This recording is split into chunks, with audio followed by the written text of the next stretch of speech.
મારું નામ કિરણ હિરજી કોલી છે. હું આજે તમને શ્લોક સંભળાવીશ.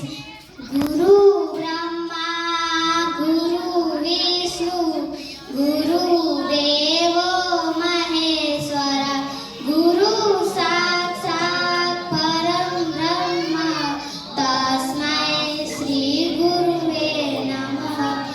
ઓમ ભૂર્ભુવસ્સઃ તત્સવિતુર્વરેણ્યં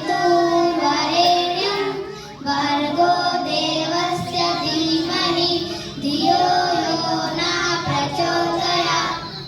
સર્વે ભવन्तુ સુખિનઃ સર્વે સन्तુ